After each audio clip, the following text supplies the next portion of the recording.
விண்ணையும் மண்ணையும் படைத்த நல்ல தகப்பனுக்காக இயேசுவின் நாமத்தில் நன்றி செலுத்துகிறோம். உம்முடைய மகத்துவத்துக்காகவும் பரிசுத்தம் நிறைந்த வல்லமைக்காகவும் நன்றி செலுத்துகிறோம். உம்முடைய கிருபை இறங்கட்டும், உம்முடைய பரிசுத்த வல்லமை இறங்கட்டும். நாளில கர்த்தர் நாம மகிமைப்படும்படி நாளில கர்த்தர் கொடுக்கிற வசனம் மத்திய 7ஆம் அதிகாரத்தில் 1ஆம் வசனம், நீங்கள் குற்றவாளிகள் என்று தீர்க்கப்படாதபடி மற்றவர்களை குற்றவாளிகள் என்று தீர்க்காத இருங்கள்.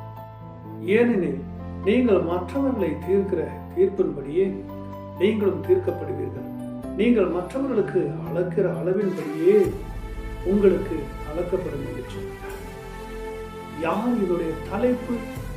யாரையுமே தீர்ப்பு இடாதீர்கள் என்று தேவனாகிய கர்த்தருடைய வார்த்தை மத்திய மூலியமாக நமக்கு இந்த நாளில் வெளிப்படுத்துகிறார்.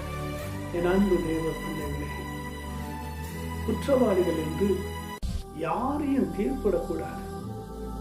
ஏனென்றால் தேவனாகிய கர்த்தர் சொல்கிறார், யாரையும் குற்றப்படுத்தவும் யாரையும் தீர்ப்பிடவும் யாரையும் நியாயம் தீர்க்கவும் எந்த மனுஷனுக்கும் அதிகாரத்தை கொடுக்கவில்லை, அதிகாரத்தை கூறவில்லை, அனுமதி சொல்லவில்லை.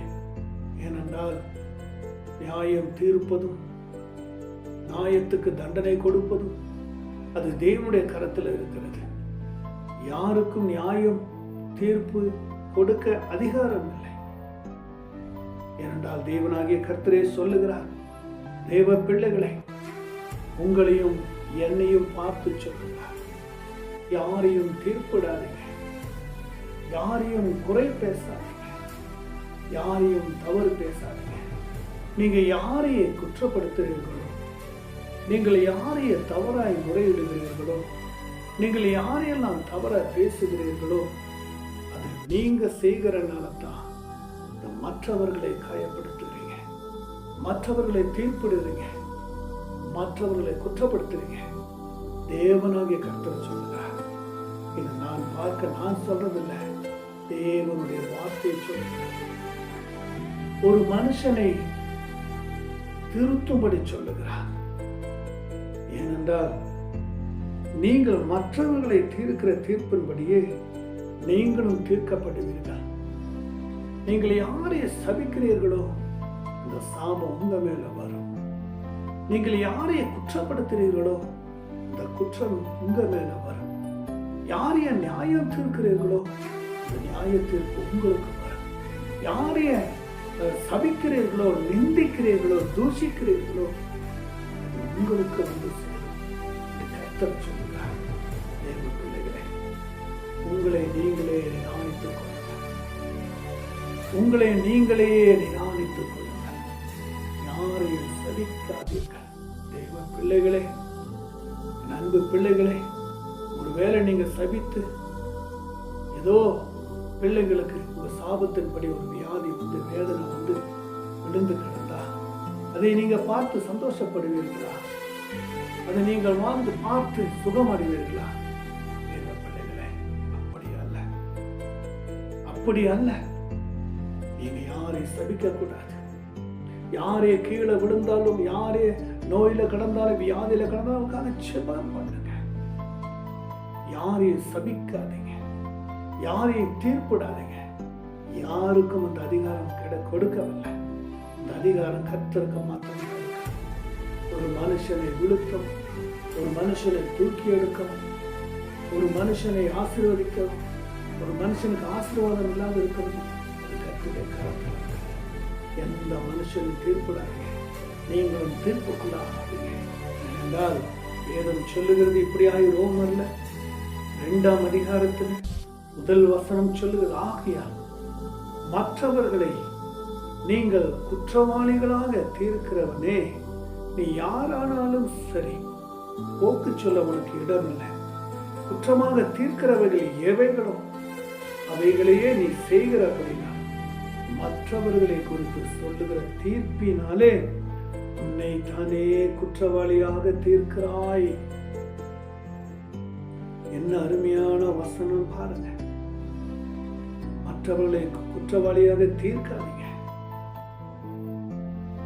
அவன் சரியில்லை, அவன் குடும்பம் சரியில்லை, அவன் போக்கு சரியில்லை, அவன் வாழ்வு சரியில்லை, அவங்க வழி சரியில்லை, இவங்க இப்படி ஆயிடணும், இவங்க அப்படி ஆகணும் என்று சொல்லி யாரையுமே குற்றப்படுத்தாதீங்க. எங்க பிள்ளைகளே, வாழ்கிற ஒரு வாழ்க்கை யாரையும் தீர்ப்பதாங்க. கர்த்தர் உங்களை தீர்ப்புறாங்க.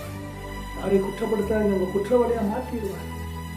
வாழ்கிற வாழ்க்கையில சமாதானமா வாழுங்க, சந்தோஷமா வாழுங்க, மற்றவங்களுக்கு நன்மையானதாக வாழுங்க, மற்றவங்களுக்கு நல்லவங்களாக வாழுங்க, மற்றவங்களுக்கு பரிசுத்தம் உள்ளவர்களாக வாழுங்க, மற்றவர்களை அன்பு செலுத்தவர்களையா வாழுங்க, மற்றவர்களை நேசிக்கக்கூடியவர்களாக வாழுங்க, மற்றவர்களை ஆசீர்வதிக்கக்கூடிய பிள்ளைகளாக வாழுங்க. யாரையும் சபிக்காதீங்க, யாரையும் தீர்ப்பிடாதீங்க. கர்த்தர் சொல்லுகிறார், மற்றவர்களை குற்றவாளியாக தீர்க்கிறவனை யாரானாலும் சரி போக்கு சொல்ல இடமில்லை. ஐயோ நான் தீர்ப்பிட்டேனே, ஐயோ நான் தவறா பேசிட்டேனே, நான் குற்றமா இந்த குடும்பத்தை பேசிட்டேனே, இவருடைய இருதயத்தை காயப்படுத்திட்டேனே, இவர்களை நான் குற்றம் தீர்ப்பிடுத்தேனே என்று சொல்லி போக்கு சொல்ல முடியாது. நீ போக்கு சொல்லுவதற்கு முன்பாகவே கர்த்தர் உங்களுக்கு எச்சரிக்கை கொடுக்கிறார். யாரையும் தீர்ப்பிடாதீங்க, நீங்களும் தீர்ப்புக்குள்ளாகாதபடி உங்களையும் காத்துக்கொள்ளுங்கள் சொல்கிறார். போக்கு சொல்ல உனக்கு இடமில்லை. நீ குற்றமாக தீர்க்கிறவைகள் எவைகளோ அவைகளை நீ செய்கிறபடினால் தானே. ஒருத்தனை குற்றப்படுத்தினா நீ செய்யற, நீ ஒருத்தனை பாவத்தில் அவன் விழுந்து கிடக்கான்னு சொல்லி அந்த பாவம் நீ செஞ்சுட்டு இருக்கிற. ஒரு மற்றவன் சரியில்லை நீ சொல்ற, நீ சரியில்லைன்னு தான் மற்றவனை சரியில்லைன்னு சொல்றீங்க. அவன் பாரு, அவன் வாழ்ந்தான், இன்னைக்கு விழுந்து கிடக்கிறான் நீ சொல்றியே, நீ வாழ்ந்து விழுந்து கிடக்கிறான்னு நீ சொல்லிட்டு இருக்கிற. அவன் பாரு எப்படி வாழ்ந்த இன்னைக்கு இப்படி இருக்கிறானேன்னு சொல்லி நீ சொல்ற. ஆனா நீ எப்படி வாழ்ந்த, நீ எப்படி இருக்கிறான் பாரு. நீ மற்றவங்களை தீர்ப்படுறதை காட்டிலும் உன்னை நீ தீர்ப்பிடு. நீ மற்றவங்களை பார்த்து குறையா இருக்கிறத காட்டிலும் உன்னை பார்த்து நீ குறையா இருக்கிறதை மாற்ற. இப்பொழுதே உங்களை திருத்தும்படி வாய்ப்பை கொடுக்கிறார். இப்பொழுதே உங்களை திருத்திக் கொள்ளுங்க. எவைகளோ அவைகளை செய்கிறபடி மற்றவர்களை குறித்து சொல்லுகிற தீர்ப்பினாலே உன்னை குற்றவாளியாக தீர்க்கிறார். நீ எதை விதைக்கிறதோ அதைத்தான் அறுக்க முடியும். நீ எதை விதைக்கிறாயோ அதைத்தான் அறுக்க முடியும். நீ யாரையும் தீர்ப்பிடாதீங்க. இப்படிப்பட்டவர்கள் செய்கிறவர்கள் தேவனுடைய நியாய தீர்ப்பு சத்தியத்தின்படியே இருக்கிறது என்று அறிந்திருக்கிறோம் என்று சொல்கிறார். இப்படிப்பட்டவர்களை செய்கிறவர்களும் தேவனுடைய நியாய தீர்ப்பு சத்தியத்தின்படியே இருக்கிறது என்று அறிந்திருக்கிறீர்கள். இப்படிப்பட்டவர்கள் செய்வர்களை குற்றவாளிகள் என்று தீர்த்து அவைகள் செய்கிறவனோ தேவனுடைய நியாய தீர்ப்புக்கு தப்பித்துக் கொள்ள மாட்டான். தேவன் வரும்பொழுது, நியாய தீர்ப்புக்கு வரும்பொழுது தப்பித்துக் கொள்ள முடியாது. உன்னை காப்பாற்றிக் கொள்ள முடியாது. உன்னை அந்த ஆபத்திலிருந்து காப்பாற்றிக் கொள்ள முடியாது. நீ தீர்ப்புனால நியாய தீர்ப்பு வரும். அப்பொழுது உங்களை தப்பித்துக் கொள்ள முடியாது. தப்பித்துக் கொள்ளலாம் என்று நினைக்கிற உங்களை அந்த நாளில் தப்பித்துக் கொள்ள முடியாது, காப்பாற்றிக் கொள்ள முடியாது. அதுதான் கர்த்தர் முன்னெச்சரிப்பு கொடுக்கிறார். முன்னெச்சரிப்பு கொடுக்கிறார். முன்னெச்சரிப்பு கொடுத்து வழி இந்த தப்பித்துக் கொள்ளும்படி வழி கொடுக்கிறார். வழியை விரிவாக்கி கொடுக்கிறார். நீங்கள் தப்பித்துக் கொள்ளும்படி. இப்பொழுதே தேவ பிள்ளைகளே, இந்த வசனத்தின் சபத்தை பார்க்கிற உங்களுக்காக கர்த்தர் சொல்லுகிறார், யாரையும் தீர்ப்பிடாதீங்க. நீங்க அவங்களுக்காக ஜெபம் பண்ணுங்க. உங்களை தீர்ப்பிடுறார்களா, உங்களை குற்றப்படுத்துறார்களா, உங்களை குறை பேசுகிறார்களா, உங்களை பொய்களா பேசுகிறார்களா, உங்களை தாறுமாறா பேசுகிறார்களா, உங்களை விடுபடி செய்கிறார்களா, உள்ளம் காயப்படும் அளவிற்கு பேசுகிறார்களா, கவலைப்படாதீங்க. அவர்களுக்காக ஒப்பு கொடுங்க. ஏசப்பா சிலுவையில தொங்கி மரித்து உயிரோடு எழும்புற மட்டும் அவர்களுக்கு அடிப்பட்டது, உதைக்கப்பட்டது, நிந்திக்கப்பட்டது, தீர்ப்பிட்டாங்க, அவமானப்படுத்தினாங்க, நிந்தித்தாங்க, தூஷித்தாங்க, காரியம் இருந்தாங்க. கர்த்தர் யாரையும் தீர்ப்பிடல, யாரை குற்றப்படுத்தல. இவர்கள் அறியாமல் செய்கிறார்கள், பிதாவே இவர்களை மன்னியும். இவர்கள் செய்வது என்ன என்று அறியாமல் இருக்கிறார்கள், மன்னியுமே ஆண்டவரே என்று சொல்லி தேவனாகிய கர்த்தர் சொல்லிட்டார். அவரே அப்பேறிப்பட்ட ஒரு தெய்வமாய் இருக்கும் பொழுது, அவரே சமாதானத்தின் பிரபுவாய் இருக்கும் பொழுது, அவரே யாரை காயப்படுத்தாத தீர்ப்பிடாத அப்பேறிப்பட்ட பரிசுத்தம் உள்ள ஒரு தெய்வமாய் இருக்கும் பொழுது, நாம் எம்மாத்திரம், நீங்கள் எம்மாத்திரம். எந்த மனுஷனை குற்றப்படுத்தவும், எந்த மனுஷனை ஆயம் தீர்க்கவும், எந்த மனுஷனை தவறா பேசவும் யாருக்கும் எந்த மனுஷனுக்கும் அதிகாரம் கொடுக்கல. எல்லா அதிகாரம் கர்த்தருடைய சமூகத்தில் தான் இருக்குது. எல்லா அதிகாரமும் கர்த்தருடைய சமூகத்தில் தான் இருக்கிறது. தேவ பிள்ளைகளே, இப்பொழுதே ஒப்பு கொடுத்து செபிங்க. நான் யாரையும் நியாயம் தீர்க்க மாட்டேன் ஆண்டவரே, நான் யாரையும் நியாயம் தீர்க்க மாட்டேன், யாரையும் தீர்ப்பிட மாட்டேன், யாரையும் குற்றவாளிகளா என்று தீர்க்க மாட்டேன்.